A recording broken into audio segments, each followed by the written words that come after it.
አንተ ብሎ ለመጥራትም ያሳፍራል። ብዙ ጊዜ የምታስተላልፈው መልእክት የድንቁርና ነው። ስፔሻሊ የኤርትራን ህዝብ አንተ አትወክልም አውቃለሁ። አንተ ኩላሊትን ሽጠህ ከሀገር ወጥተህ እዚህ የደሃው ልጅ እንዲጋደል መስመር የምትዘረጋ ደንቆሮ መሀይም ለምን አትቆጠብም? ለምን አትሆንም?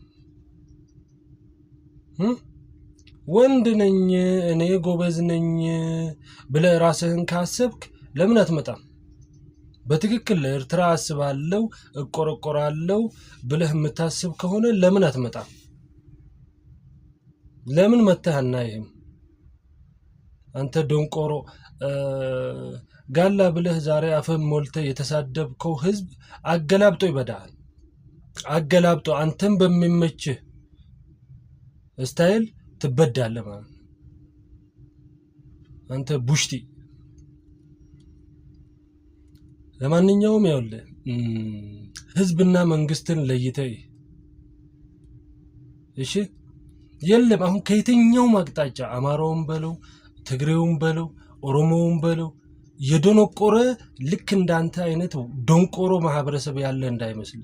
በጣም የነቃ በጦርነት የማያምን በጣም አስተዋይ ትውልድ እንዳለ እንድታውቅ ፈልጋለሁ። ስፔሻሊ አንተን አይወክልም። እሺ ማን ነበረ ሞገስ የምትባለው ስለ አንድነት ስለ እኩልነት የምትሰብከው የምትናገረው ነገሮች በጣም ያስደስቱኛል፣ እከታተላለሁ። ግን እቺን ደንቆሮ ምከራት። እቺ ደንቆሮ ብቻ ቆይ ምን እንደምልም ጠፋኝ። ኖርማሊ በጣም ስለተናደድኩኝ ማለት ነው። ወንድ ነኝ ብሎ ካሰብክ ኩላሊትን አስመልሰ ኢትዮጵያ ግባ። ከዛ በኋላ እናወራለን። ስንት ኤርትራኖች አሉ አንድነትን የሚፈልጉ። እንዴት ሲያለቅሱ እንደነበር እኮ አይተናል። 27 ዓመት ምን ላይ እንደነበርን ሁላችንም የምናውቀው ጉዳይ ነው። እንዴት እናት አባቶች ሲያለቅሱ አላየም? ከዚህም ከዛም እንዴት ህዝቡ ተደስቶ ወጥቶ አስፋልት ላይ ኤምባሲ ሲራጭ አላየህም? አንተ ደንቆሮ ዛሬ ግን ደግሞ ተመልሰ ያንን ለመድገም ትሞክራለህ። መሀይም ያንተን ያክል ደግሞ ደንቆሮ አላየሁኝም እኔ። ግን ጎበዝ ነኝ ብለህ የምታስብ ከሆነ ግባና እስቲ እንታይ ግባ። ኤርትራ ሀገሬ ነው ወደብ ጅኒ ምናምን ትላለህ አይደለ?